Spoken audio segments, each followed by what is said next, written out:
तो हमारा next topic है रिटेंशन, इन्वर्जन और रेसिमाइजेशन। रिटेंशन, इन्वर्जन और रेसिमाइजेशन, ये हमारा नेक्स्ट टॉपिक है। इसकी हेडिंग डालते हैं। अब ये टॉपिक क्या कहते हैं देखो फटाफट। देखो अब तक हमने क्या क्या पढ़ लिया था। अब तक हमने स्टीरियोकेमिकल एस्पेक्ट पढ़ लिए थे सारे। स्टीरियोकेमिकल एस्पेक्ट का काम क्या था? काम कुछ भी नहीं था, बस हमें वो ये समझाता है कि 3D स्पेस में न्यूक्लियोफाइल 3D स्पेस में मॉलिक्यूल कैसे एग्जिस्ट करता है। 3D स्पेस में मॉलिक्यूल कैसे एग्जिस्ट करता है वो बताता है स्टीरियोकेमिकल एस्पेक्ट। और वहां पर हमने खूब सारे वर्ड्स पढ़े थे, खूब सारी टर्मिनोलॉजीज पढ़ी थी।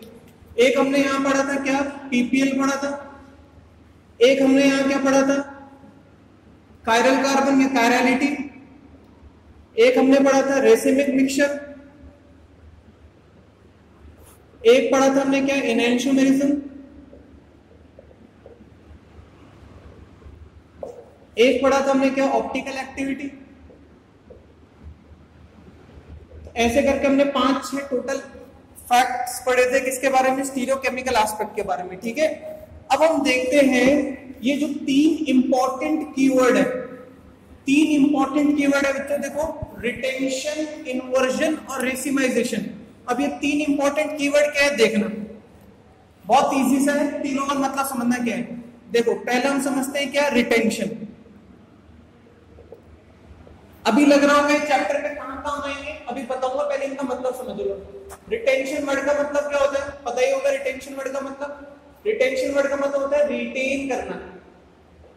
किसी भी चीज को, किसी भी मॉलिक्यूल को, किसी भी स्ट्रक्चर को रिटेन करने को बोलेंगे हम क्या, रिटेंशन। ये बात ध्यान रखना। अब इसका मतलब क्या है समझ लो। फॉर एग्जाम्पल मेरे पास एक रिएक्शन है, ध्यान से देखना। मान लो मेरे पास एक मॉलिक्यूल है ये, और इसका न्यूक्लियोफिलिक सब्स्टिट्यूशन हो रहा है, मतलब एक न्यूक्लियोफाइल आ रहा है और इसको क्या कर रहा है, रिप्लेस कर रहा है। तो ये क्या करेगा, क्लोरीन की जगह खुद आ जाएगा और क्लोरीन भाग जाएगा। न्यूक्लियोफाइल क्लोरीन की जगह आ जाएगा, क्लोरीन भाग जाएगा, तो क्या बनेगा, यहां लग गया क्लोरीन और यहां लग गया न्यूक्लियोफाइल। अब सॉरी यहां लग गया न्यूक्लियोफाइल और यहां लग गया क्लोरीन। अब इंपॉर्टेंट बात समझने की कोशिश करना, मैं क्या कहना चाह रहा हूं। रिटेंशन में क्या होता है, जो प्रीवियस मॉलिक्यूल था और जो फाइनल प्रोडक्ट मॉलिक्यूल है, इसका बेसिक स्ट्रक्चर रिटेन रहेगा। बेसिक स्ट्रक्चर रिटेन रहेगा। रिटेन मतलब एज इट इज, वो वैसा का वैसा ही रहेगा, उसमें कोई फर्क नहीं आएगा। उसको हम रिटेंशन कहते हैं। तो रिटेंशन क्या हुआ, सिंपल सा रिटेंशन क्या हुआ कि जब मॉलिक्यूल का बेसिक स्ट्रक्चर रिटेन रहे, वैसा का वैसा रहे, उसको हम क्या कहते हैं, रिटेंशन कहते हैं। अब ये काम कहां पे आएगा, इसको हम बाद में देखते हैं। बस अभी तो फिलहाल क्या याद रखना है कि रिटेंशन मतलब क्या होगा कि मॉलिक्यूल का स्ट्रक्चर वैसा का वैसा रहे, जो बिफोर रिएक्शन था और आफ्टर रिएक्शन जो होगा। ठीक है, इससे डेफिनेशन कुछ नहीं आती है, बस इतनी बात ध्यान रखनी। अगला टर्म समझते हैं, इन्वर्जन। काम कहां पे आएगा भी समझा दूंगा, टेंशन मत लो। पहला रिटेंशन हो गया हमारा खत्म। दूसरा हमारे पास बच्चों इन्वर्जन।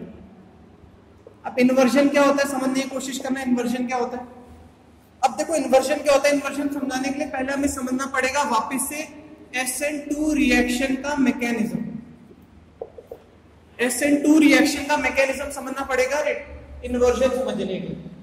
अब SN2 रिएक्शन पहले तो वापस से एक बार रिपीट कर लेते हैं। कौन शो करते थे, SN2 रिएक्शन कौन फेवरेबली शो करते हैं, 1 डिग्री वाले फेवरेबली शो करते हैं।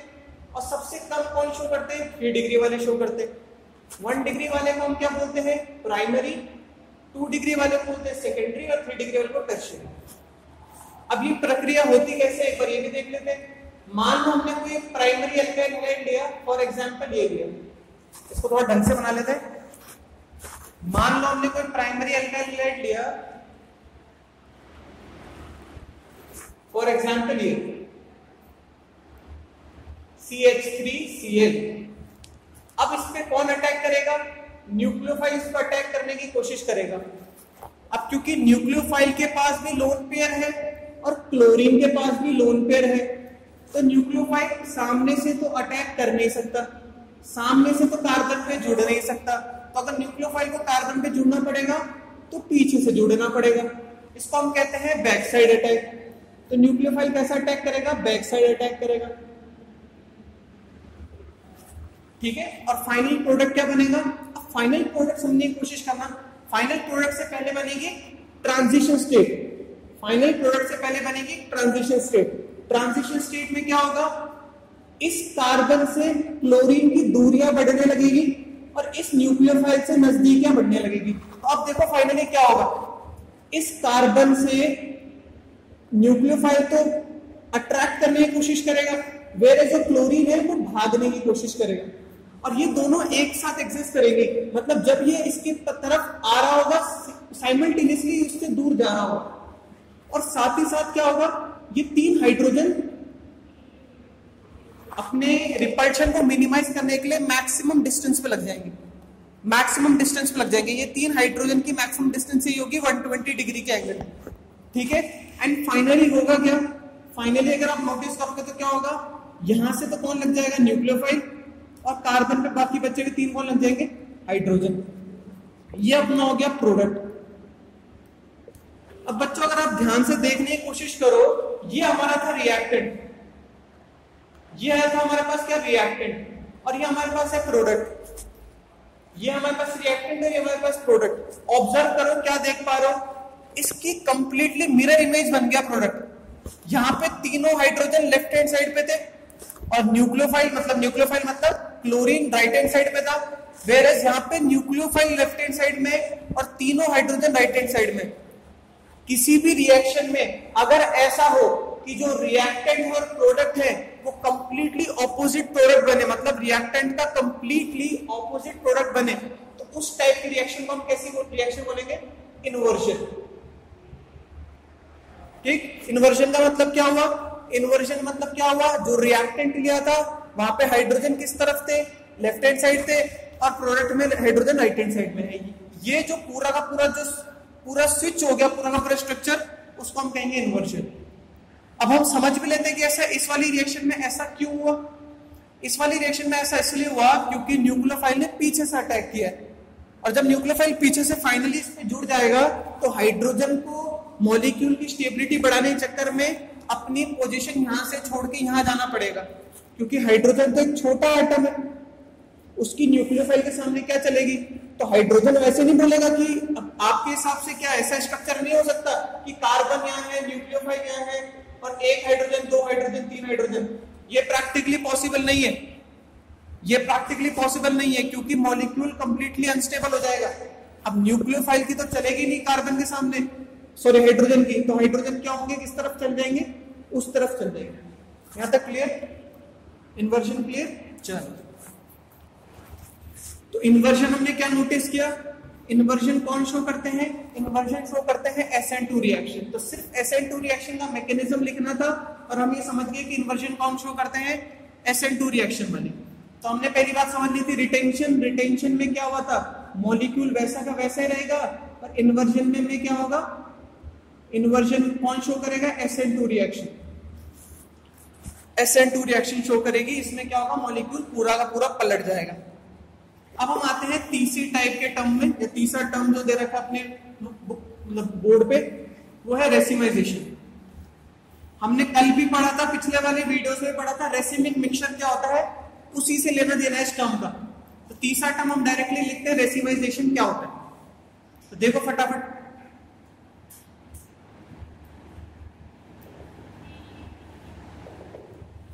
रेसिमाइजेशन क्या होता है? बहुत इजी सा है।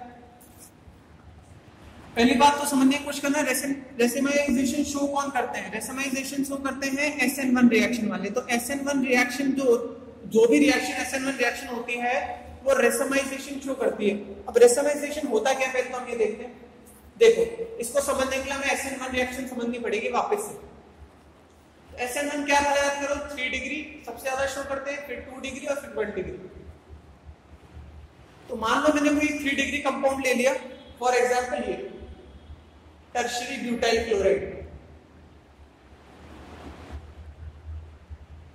Tertiary butyl chloride. ठीक, अब इसके बाद हम क्या करेंगे, इसकी रिएक्शन करेंगे किसी भी न्यूक्लियोफाइल से। अब आपको पता ही है कितने स्टेप में होती है SN1 reaction. SN1 reaction 2 step में होती है। SN1 रिएक्शन 2 स्टेप में होती है। पहला स्टेप आपको याद ही होगा, पहला स्टेप है formation of carbocation. Formation of carbocation, तो पहले स्टेप में क्या होगा, कार्बोकैटायन का फॉर्मेशन होगा। अभी कैसे होता था याद करो, हम क्या लेंगे, टर्शियरी अल्काइल हैलाइड लेंगे जो कि हमने पहले से ले रखा है, और इसको हम किसमें हम क्या ऐड करेंगे, इसको हम डिसॉल्व करेंगे इसमें polar protic solvent. Polar protic solvent क्या होता है, जो प्रोटॉन कैरी करता है वो क्या करेगा, ये प्रोटॉन मतलब H+ कैरी करेगा और ये Cl- को अपनी तरफ अट्रैक्ट करेगा। तो इस वजह से क्या है, Cl अपना इलेक्ट्रॉन लेके भागेगा, Cl यहां से अपना इलेक्ट्रॉन लेके भागेगा और फाइनली किसका फॉर्मेशन हो जाएगा, कार्बोकैटायन का फॉर्मेशन हो जाएगा। ये हम पहले ही देख चुके हैं, इसलिए मैं थोड़ा जल्दी बता रहा हूं। ये सब चीज हम पहले ही पढ़ चुके हैं, जो मैंने हेडिंग करा रहा हूं, बस मैं तो अब थोड़ा जल्दी वापस से रिवाइज करा रहा, होता ही है। अब ध्यान से सुनो, फॉर्मेशन ऑफ कार्बोकैटायन बना, 3 डिग्री कार्बोकैटायन बना। अब समझने की कोशिश करना मैं क्या कहना चाह रहा हूं, होगा क्या। अब जो कार्बोकैटायन है, ये एक कार्बन है, इस कार्बन पे 3 ग्रुप अटैच है। अब जो आपको अभी बोर्ड पे जो स्ट्रक्चर दिख रहा है, असली में ये स्ट्रक्चर गलत स्ट्रक्चर है। असली में ऐसा कार्बोकैटायन नहीं बनेगा। हमेशा ध्यान रखना, आपने पढ़ा होगा केमिस्ट्री में, स्ट्रक्चर हमेशा किस हिसाब से बनता है, क्या उसका इंपॉर्टेंट कंडीशन क्या होती है, मैक्सिमम डिस्टेंस और मिनिमम रिपल्शन। मैक्सिमम डिस्टेंस और मिनिमम रिपल्शन मतलब एक सेंट्रल एटम पे जितने भी ग्रुप अटैच होंगे वो ऐसे अलाइन होंगे जिससे वो आपस में सबसे ज्यादा दूर हो और कम से कम रिपल्शन शो कर रहे हो। पास पास रहेंगे तो कोरोना हो जाएगा, सीधी सी बात है। ज्यादा पास पास रहना ही नहीं है, जितनी मैक्सिमम डिस्टेंस एक्वायर कर सकते हैं उतनी मैक्सिमम डिस्टेंस एक्वायर करनी है। अब आपको पता होगा ये कार्बन अभी 3 बॉन्ड से जुड़ा है, 3 बॉन्ड से जुड़ा है वाला कार्बन, 1 2 3। तो बताओ इस कार्बन की हाइब्रिडाइजेशन कितनी है। आपने अगर पढ़ा हो केमिस्ट्री में, जब भी कोई भी चीज 3 बॉन्ड से जुड़ी होती है तो हाइब्रिडाइजेशन कौन सी होती है, sp2 होती है 3 में ना। और sp2 को हम क्या बोलते हैं, शेप कौन से एक्वायर करता है, ट्राइगोनल प्लेनर। मर्सिडीज वाली जो शेप होती है 120 डिग्री एंगल की, वो शेप एक्वायर करता है। तो असली में ये शेप जो हमने बनाई है ये गलत शेप है। जो एक्चुअल शेप होगी वो क्या होगी, ध्यान से देखो बोर्ड पे। जो कार्बोकैटायन एक्चुअली एग्जिस्ट करेगा वो किस फॉर्म में एग्जिस्ट करेगा, ये बीच में होगा कार्बन और इस पे 3 CH3 होंगे, एक ये और एक ये ट्राइगोनल प्लेनर स्ट्रक्चर बनेगा 120 डिग्री एंगल का। एक्चुअल शेप इसकी ये होती है, वो तो केमिस्ट्री में कॉपी में बनाने के चक्कर में सुंदर लगता है इसलिए ऐसे बना देते हैं, बट एक्चुअल जो होगी वो ये वाली होगी। तो फॉर्मेशन ऑफ कार्बोकैटायन जो होगा, फॉर्मेशन ऑफ कार्बोकैटायन, उसमें इंपॉर्टेंट बात क्या ध्यान रखनी है आपको, उसमें ये बात ध्यान रखनी है कि कार्बोकैटायन इस शेप में एग्जिस्ट नहीं करेगा, वो ट्राइगोनल प्लेनर शेप में एग्जिस्ट करेगा। यहां तक बात समझ में, मतलब एक ऐसे मान लो, एक कागज लो, जैसे डस्टर लो, इस डस्टर में एक ट्राइंगल बना दो। मतलब मान लो ये एक सेंट्रल कार्बन है, एक CH3 यहाँ, एक CH3 यहाँ और एक CH3 यहाँ। यहां तक क्लियर है, एंगल कितना है, 120 डिग्री का। ठीक, अब दूसरा स्टेप क्या होता था याद करो, दूसरा स्टेप याद करो क्या होता था, दूसरा स्टेप होता था अटैक ऑफ न्यूक्लियोफाइल। अब न्यूक्लियोफाइल को अटैक करना है, अब न्यूक्लियोफाइल को इस पे अटैक करना है, सीधी सी बात है। मतलब क्या होगा, जो अब NU होगा वो इस पॉजिटिव चार्ज पे अटैक करेगा। अब यहाँ पे समझने वाली बात है, समझ पाओ तो बहुत अच्छी बात है। देखो ये ट्राइगोनल प्लेनर है, प्लेनर मतलब ये यहाँ पे कार्बन है, एक CH3 यहाँ, एक CH3 यहाँ, एक CH3 यहाँ। अब यहाँ इस सेंटर वाले कार्बन पे कैसा चार्ज है, पॉजिटिव चार्ज है। मान लो ढक्कन क्या है, ढक्कन गिर गया। मान लो ढक्कन क्या है, ये न्यूक्लियोफाइल है। अब ये न्यूक्लियोफाइल कैसे अटैक कर सकता होता है इस पॉजिटिव पे, या तो अबव द प्लेन कर सकता है या फिर बिलो द प्लेन। मतलब क्या हो गया, न्यूक्लियोफाइल कैसे अटैक कर सकते हैं, या तो कार्बन पे ऊपर से अटैक करे या फिर कार्बन पे नीचे से अटैक करे। अब पॉसिबिलिटी किसकी ज्यादा होगी, सोच के बताओ, ऊपर से अटैक करने की, नीचे से अटैक करने की। पॉसिबिलिटी दोनों में ही बराबर होगी, क्योंकि ना तो यहाँ पे कोई फायदा हो रहा है ना तो यहाँ पे कोई फायदा हो रहा है। तो ऊपर से अटैक करने की पॉसिबिलिटी भी कितनी है? 50%। नीचे से अटैक करने की पॉसिबिलिटी कितनी है? 50%। तो अब ध्यान से सुनो मैं क्या बोलना चाह रहा हूं। अब यहां पे आपके पास दो प्रोडक्ट बनेंगे। जब न्यूक्लियोफाइल अटैक करेगा तो दो प्रोडक्ट बनेंगे। जब ऊपर से अटैक करेगा, ध्यान से देखना, जब ऊपर से अटैक करेगा तो प्रोडक्ट ये बनेगा। थोड़ा समझना है, थोड़ा सा अटपटा सा है। और जब नीचे से अटैक करेगा तो प्रोडक्ट ये बनेगा।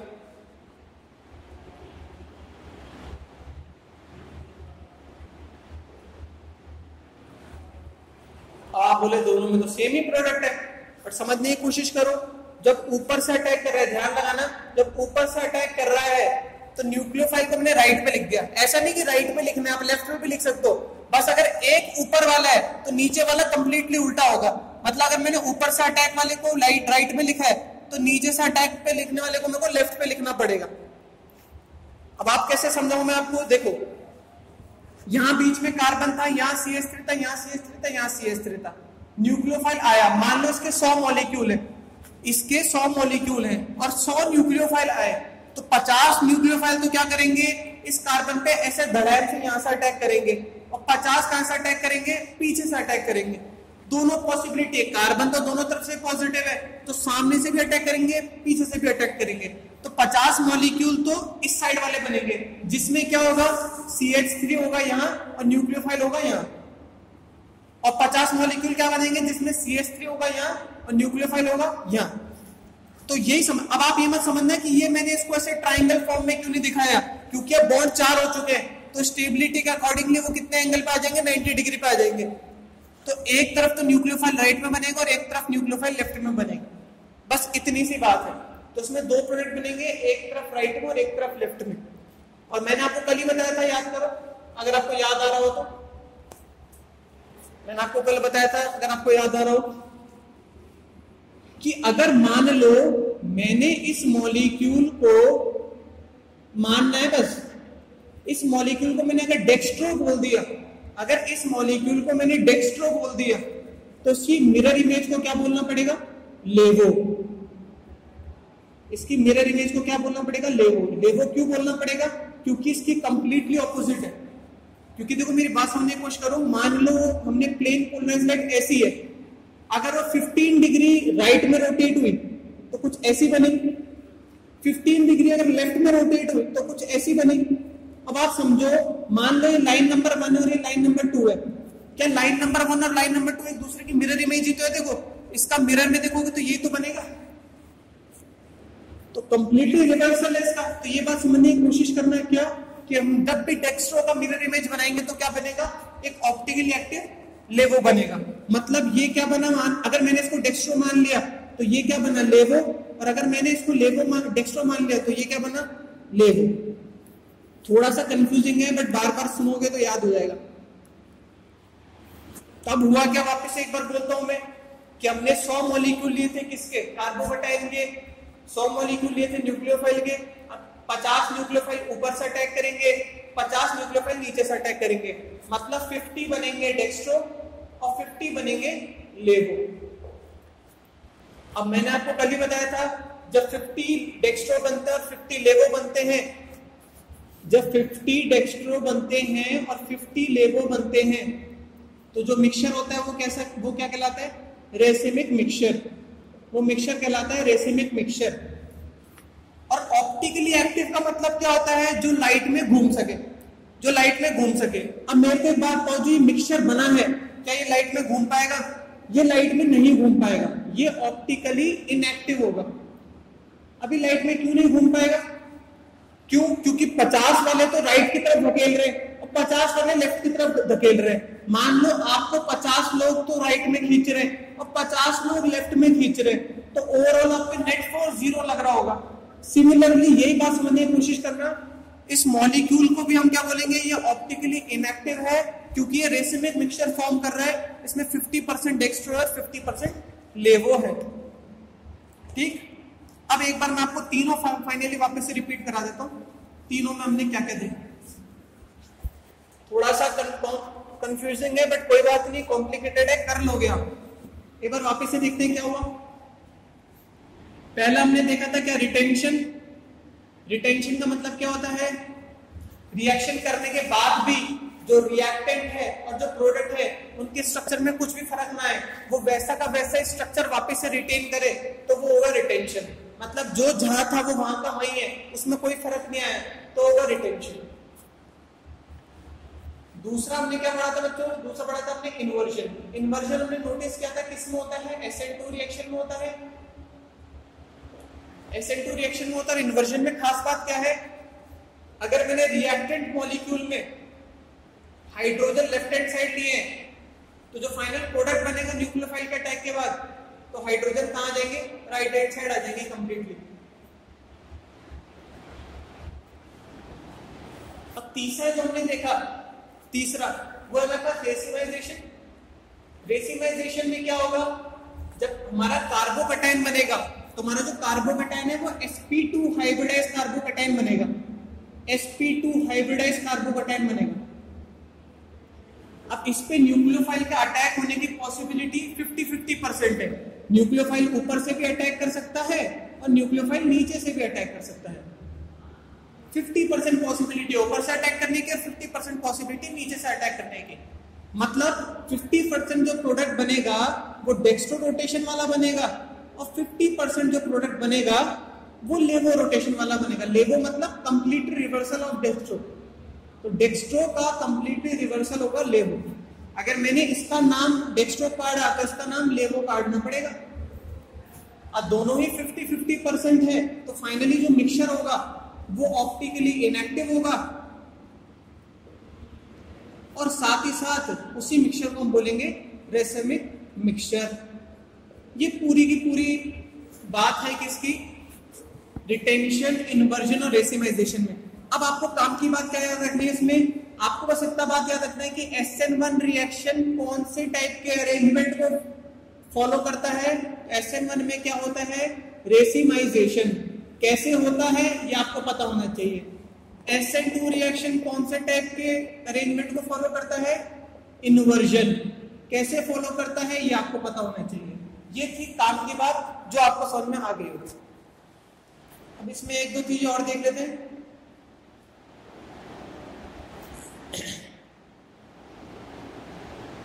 ये मैंने आपका रिटेंशन, इन्वर्जन और रेसिमाइजेशन समझाई दिया है।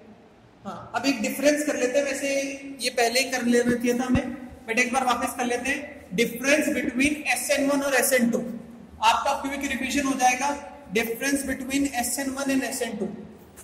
SN1 और SN2 में डिफरेंस देखते हैं फटाफट। एक तरफ लिखते हैं SN1 और एक तरफ लिखते हैं SN2। देखते हैं आपको याद है या नहीं। पहले तो नाम से समझ में आ रहा है, SN1 रिएक्शन है, मतलब इसकी मॉलिक्यूलरिटी कितनी होगी, मॉलिक्यूलरिटी कितनी होगी 1। इसकी मॉलिक्यूलरिटी कितनी होगी 2। इसका ऑर्डर ऑफ रिएक्शन कितना होगा 1। इसका ऑर्डर ऑफ रिएक्शन कितना होगा 2। ये ऑर्डर ऑफ मॉलिक्यूलरिटी हम वापस पढ़ेंगे केमिकल काइनेटिक्स में। बस अभी मैंने रटवाने का समझाया था, आपने रट लिया तो बहुत अच्छी बात है। अब काम का स्टेप, SN1 रिएक्शन कितने स्टेप में होती है, 2 स्टेप्स में होती है। याद रखना, याद है आपको कौन कौन से होते हैं। पहला है फॉर्मेशन ऑफ कार्बोकैटायन और दूसरा है अटैक ऑफ न्यूक्लियोफाइल। ये कितने स्टेप में होती है, ये 1 स्टेप में होती है। SN1 2 स्टेप में होती है और SN2 1 स्टेप में होती है।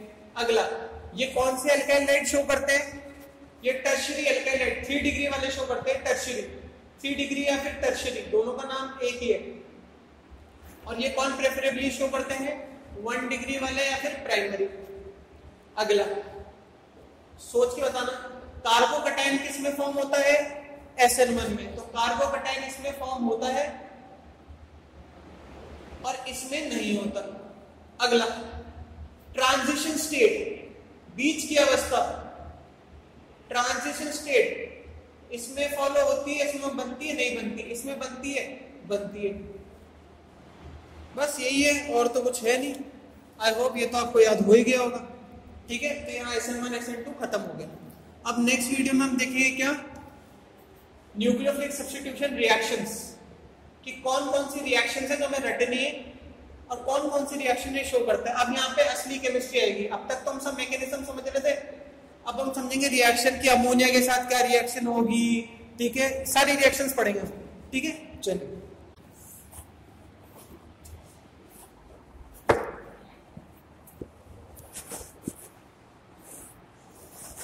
चलो, अब जो हमारे पास जो नेक्स्ट टॉपिक है, अब तक हमने इतनी रामायण पढ़ी और इस बार अब जो हमारे पास नेक्स्ट टॉपिक है वो है हमारे पास क्या, एग्जाम्पल्स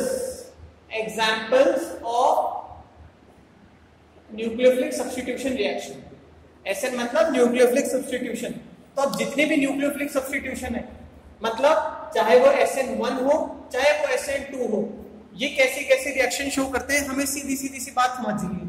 अब हमें ये नहीं समझना कि वो SN1 होता है SN2 होता है, बस हमें इतनी सी बात समझनी है कि हम कौन सी रिएक्शन पढ़ रहे हैं, किसके एग्जाम्पल पढ़ रहे हैं, न्यूक्लियोफिलिक सब्स्टिट्यूशन के लिए। न्यूक्लियोफिलिक सब्स्टिट्यूशन मतलब क्या होगा, एक न्यूक्लियोफाइल जाएगा और दूसरा न्यूक्लियोफाइल आएगा, इससे ज्यादा अपनी बुद्धि लगानी ही नहीं है, सिर्फ एक न्यूक्लियोफाइल को भेजना और दूसरे न्यूक्लियोफाइल को लाना है। अब हमें ये नहीं देखना है कि वो SN1 को फेवर करेगा SN2 को फेवर करेगा, ना फलाना ढिमकाना, प्रोडक्ट का सब में एक ही बनता है। आपको बस क्या ध्यान रखना है, एक न्यूक्लियोफाइल आवेगा दूसरा न्यूक्लियोफाइल जाएगा, बस इतनी सी कॉन्सेप्ट हमें समझनी है। अब पहले हम देखते हैं कि अगर हम एल्काइल हाइड की रिएक्शन अमोनिया से कराएंगे तो क्या होगा। एल्काइल हाइड की रिएक्शन हम अमोनिया से कराएंगे। देखो एल्काइल हाइड को लिखने का तरीका क्या है, RX।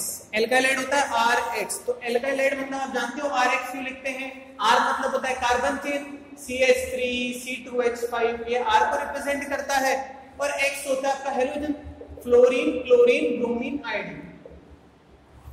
अब देखो फटाफट देखो क्या होगा, बाकी आप नोट्स डाउनलोड कर लेना, पुराने वाले वीडियो में मैंने कमेंट सेक्शन पे और डिस्क्रिप्शन पे डाल रखा है, वहां से देख लेना। चल आपको क्या करना है, RX पकड़ना है और उसकी रिएक्शन करानी है अमोनिया से। अब मूर्खों अमोनिया क्या होता है पहले तो ये पता होना चाहिए आपको, अमोनिया होता है NH3। अब NH3 से रिएक्शन करानी है किसकी, आपको एल्काइल हाइड की रिएक्शन करानी है आपको NH3 से।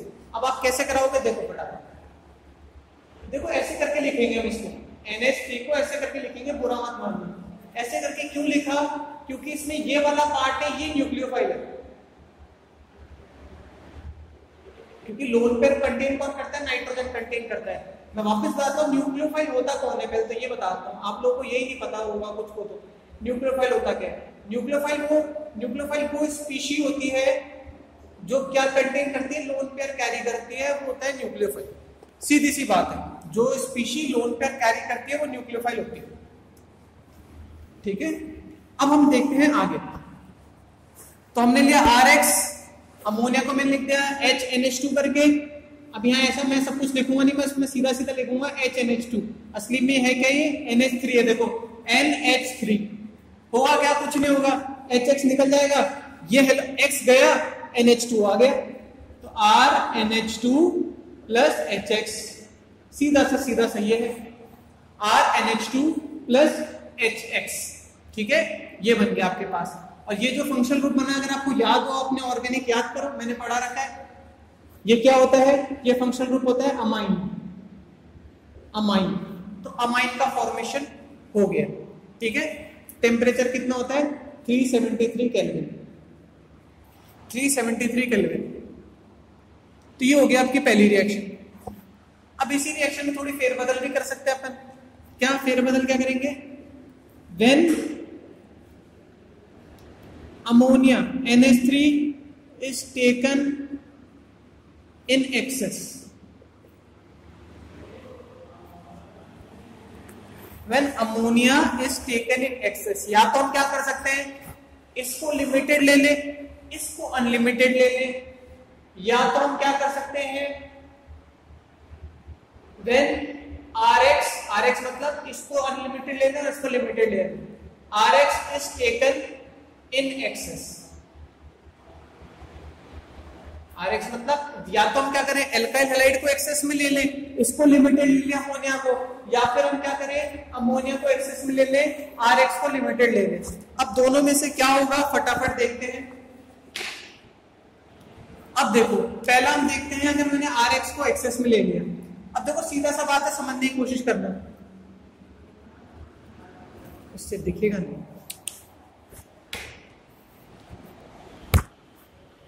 RX को एक्सेस में लेंगे तो क्या होगा, बोर्ड पे देखो फटाफट। पहली रिएक्शन क्या होगी, देखो RX था, एल्काइल था, प्लस आपने अमोनिया लिया, अमोनिया को आपने HNH2 करके लिख दिया। आपको हमेशा एक बात ध्यान रखनी है कि हाइड्रोजन और हेलोजन रिमूव होंगे और NH2 आ जाएगा, तो क्या बना RNH2 प्लस HX। ये तो हुआ आपकी पहली प्रोसेस, ये तो होगी पहली रिएक्शन, सेम एज अबव, जो आपने ऊपर देखी थी वैसी की वैसी है, कोई फर्क नहीं है। अब आगे की बात समझने की कोशिश करना कि आगे की बात बहुत इंपॉर्टेंट है। आपने क्या किया, ध्यान से सुनना, आपने RX को एक्सेस में लिया, मतलब इसकी खत्म ही नहीं हो रहा, ये तो खत्म ही नहीं हो रहा, मतलब आपने एक ट्यूब में इसको तो 50 किलो ले लिया और इसका एक ही मॉलिक्यूल लिया। अब समझने की कोशिश करो होगा क्या, ये आपका क्या बन गया, अमाइन बन गया।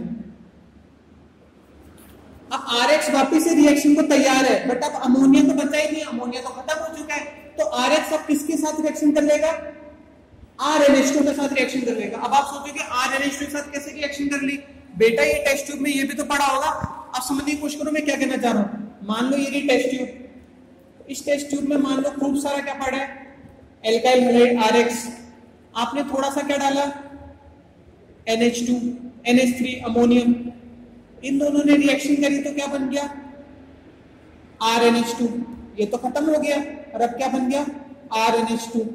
अभी बन के खुशी खुशी हैप्पी हैप्पी नाच ही रहा था, इसके साथ वापस से किसने रिएक्शन कर ली, RX ने वापस से रिएक्शन कर ली। तो अब क्या होगा, ध्यान से देखना, ध्यान से देखना, मैं RNH2 को कैसे करके लिख रहा हूं, HNHR। जैसे इसमें एक हाइड्रोजन बाहर निकाल के लिखा था, वैसे इसका भी एक हाइड्रोजन बाहर निकाल के लिखा था। अब क्या होगा, HX निकल जाएगा बाहर और क्या बन जाएगा, RNHR प्लस HX।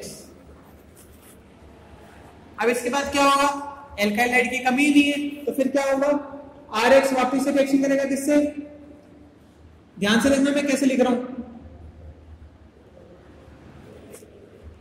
इसके हाइड्रोजन का से बाहर करके दिखा दिया, क्या निकलेगा वापिस से, HX निकलेगा, तो क्या बन जाएगा, RNRR, देखो RNRR प्लस HX। एक और बार 4 डिग्री भी बनेगा, पहले इतना देख लेते हैं एक बार। देखो मैंने आपको वापस एक बार नेमिंग करा रखी है अमाइंस की, तो अमाइंस मैंने बता रखा है, अगर नाइट्रोजन एक कार्बन के साथ जुड़ा हो, वापस से मैं क्या कह रहा हूं, अगर नाइट्रोजन एक कार्बन के साथ जुड़ा हो तो उन अमाइन को हम क्या बोलते हैं, 1 डिग्री अमाइन। सुनना मेरी बात वापस से, मैं एक्स्ट्रा बता रहा हूं, 11th में पढ़ चुके हैं पहले।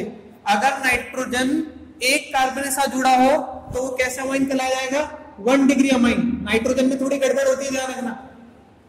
अगर नाइट्रोजन 2 कार्बन के साथ अटैच हो, ये हाइड्रोजन नहीं जुड़ा साथ में, जुड़ा कौन है, नाइट्रोजन ही जुड़ा है। अगर नाइट्रोजन 2 कार्बन के साथ जुड़ा हो तो कौन सा अमाइन होगा ये, 2 डिग्री अमाइन। वैसे ही मैं आपको वापस से सिखाऊंगा कब, अमाइंस वाले चैप्टर में, ऑर्गेनिक का जो आपका 3 चैप्टर का जो चैप्टर आएगा। और जब नाइट्रोजन 3 R के साथ जुड़ा हो तो कैसा होगा, 3 डिग्री अमाइन। बस अभी दिमाग में थोड़ी थोड़ी बात बिठा दो, ये सेम की सेम डिटो रिएक्शन आएगी आपके वापस से कहां पे, अमाइंस एंड डायजोनियम सॉल्ट में, जो चैप्टर है आपका ऑर्गेनिक कंपाउंड कंटेनिंग नाइट्रोजन, उसमें वापस आएगा, ठीक है।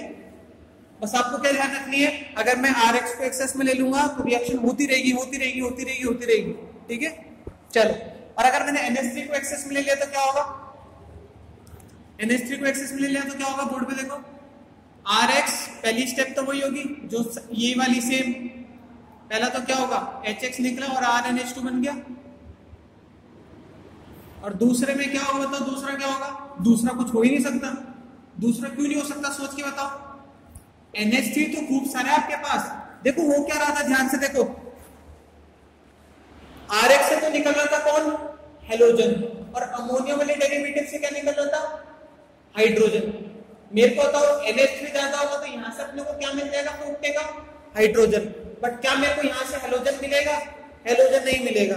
तो रिएक्शन यहीं पे स्टॉप हो जाएगी, ध्यान रखना, रिएक्शन यहीं पे स्टॉप हो जाएगी, क्योंकि मेरे को बताओ RNH2 जो बना वो NH3 के साथ रिएक्ट ही नहीं कर पाएगा, कुछ कंपाउंड ही नहीं बन सकता। देखो HX निकल ही नहीं पा रहा, तो ध्यान से सुनना, जब NH3 एक्सेस में लूंगा तो सिर्फ क्या बनेगा, 1 डिग्री अमाइन।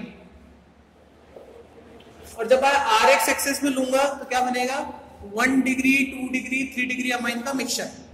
ठीक है, कम समझ में आया तो कोई बात नहीं, टेंशन मत लो, ये वापस से रिएक्शन आएगी आपकी किसमें, अगले वाले चैप्टर में, जो अमाइंस वाले चैप्टर है उसमें आएगी।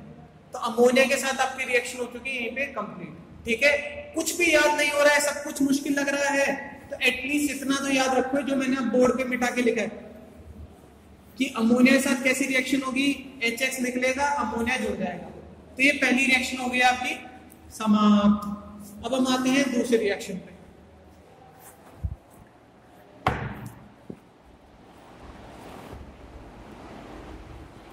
दूसरी रिएक्शन आप पहले ही देख चुके हो, सोच के बताना, आपने पहले देखी होगी, विद नाइकाई NaI हेलोजन एक्सचेंज मेथड में पढ़ा था आपने। नेम रिएक्शन थी, नाम बताओ क्या थी इसका, फिंकलस्टीन रिएक्शन। फिंकलस्टीन रिएक्शन पढ़ी थी आपने, याद करो। तो इसमें क्या होती थी बच्चों, RX की रिएक्शन कराता था मैं किससे, NaI से in presence of dry acetone. तो क्या होता था, NaX निकल जाता था और क्या बन जाता था, RI एल्काइल आयोडाइड बन जाता था। तो ये भी एक टाइप की कैसी रिएक्शन हो गई, न्यूक्लियोफिलिक सब्स्टिट्यूशन रिएक्शन। एक न्यूक्लियोफाइल गया, दूसरा न्यूक्लियोफाइल आ गया। ये रिएक्शन आप पहले ही देख चुके हो नाइकाई के साथ, तो नाइकाई से बन जाएगी राई। चलो तीसरी रिएक्शन विच विद AgF, इसमें हमने पढ़ा था AgF, SbF3, ये सारे 3-4 पढ़े थे। इसमें Hg2F2, मैं तो सिर्फ AgF ही लिख रहा हूँ। नेम रिएक्शन के अगर नाम याद हो तो आपको बच्चों, स्वार्ट्ज रिएक्शन। तो इसमें क्या होता था, RX नहीं, सिर्फ कौन था इसमें, आयोडाइड। याद रखना इसमें सिर्फ आयोडाइड था, RI। तो RI की रिएक्शन कराते थे किससे हम, AgF के साथ। तो क्या बन जाएगा, AgI निकल जाएगा और क्या बन जाएगा, RF एल्काइल फ्लोराइड बन जाएगा, एल्काइल फ्लोराइड बन जाएगा। तो RF प्लस AgI, यह हो गया आपकी तीसरी रिएक्शन। अगली रिएक्शन देखो, एटलीस्ट आज कम से कम 4-5 रिएक्शन, 5 रिएक्शन तो करके जाएंगे बच्चों, 2 रिएक्शन और करेंगे बस। चौथी रिएक्शन क्या हमारे पास, चौथी रिएक्शन क्या है, चौथी रिएक्शन है हमारे पास with aqueous KOH, with aqueous KOH। अब देखो एक चीज बता रहा हूं, पहले से दिमाग में बैठा लेना, ये बात बहुत इंपॉर्टेंट है। दो रिएजेंट होते हैं, एक होता है एक्वस KOH और एक होता है एल्कोहलिक KOH। वापस सुनना, एक होता है एक्वस KOH, मतलब KOH को मैंने पानी में डाला है, और एक होता है एल्कोहलिक KOH को मैंने अल्कोहल में डाला है। दोनों ही रिएजेंट के साथ एल्काइल हैलाइड रिएक्शन करता है। एल्काइल जो RX होता है वो दोनों ही रिएजेंट के साथ रिएक्शन करता है, मतलब वो इसके साथ भी रिएक्ट करता है और इसके साथ भी रिएक्ट करता है। बट काम की बात ध्यान रखना, प्रोडक्ट क्या बनेगा, सबसे इंपॉर्टेंट बात है, रट लेना प्रोडक्ट क्या बनेगा। जब भी एक्वस KOH होता है, ध्यान रखना, एक्वस KOH में क्या बनेगा, एल्कोहल। एक्वस में क्या बनेगा, एल्कोहल, और एल्कोहलिक KOH में क्या बनेगा, एल्कीन। ये बहुत इंपॉर्टेंट है, इसको कहीं साइड में लिख लेना बाद में कभी, कि एक्वस KOH से तो क्या बनेगा, अल्कोहल, और अल्कोहलिक KOH से बनेगा एल्कीन। दोनों की हम समझेंगे मैकेनिज्म, कैसे हो रहा है, क्यों हो रहा है, दोनों समझेंगे। मैं एक क्वेश्चन करके भी लिखवाऊंगा कि एक्वस KOH से अल्कोहल क्यों बनता है और अल्कोहलिक KOH से एल्कीन क्यों बनता है। बट अभी फिलहाल इसको याद कर लीजिए कि एक्वस के साथ बनता है अल्कोहल और अल्कोहलिक KOH के साथ बनता है एल्कीन। अब हमारी रिएक्शन क्या है, हमारी रिएक्शन है क्या, एक्वस KOH के साथ। तो आपको पता ही एक्वस KOH के साथ क्या बनेगा, एक्वस के साथ बनेगा अल्कोहल। तो कैसे बनेगा, देखो RX की रिएक्शन करेंगे किससे, एक्वस KOH के साथ। तो क्या हुआ, सिंपल, सब में सेम चीज होगी, ये K और X निकला, KX निकला, OH आ गया, तो बन गया क्या, ROH प्लस KX, ये हो गया आपका एल्कोहल बन गया। सिंपल सी रिएक्शन है, एक्वस KOH के साथ एल्कोहल का फॉर्मेशन है, बहुत सिंपल सी रिएक्शन है, आप आसानी से कर सकते हो। चलो पांचवी रिएक्शन देखते हैं हम इसके बाद। 5वीं रिएक्शन दे रखी है आपकी। अब 5वीं रिएक्शन 6ठी रिएक्शन दोनों इंटरलिंक्ड है, उसको हम करेंगे फिर एक साथ नेक्स्ट वीडियो में। एक्वस के सॉरी एल्कोहलिक KCN और एल्कोहलिक AgCN, उसको हम नेक्स्ट वीडियो में ही करेंगे। तब तक इसको देखिए, कुछ प्रॉब्लम है तो कमेंट सेक्शन में पूछ लीजिएगा, ठीक है, या मेरे को मैसेज कर दीजिएगा। चलिए, थैंक यू।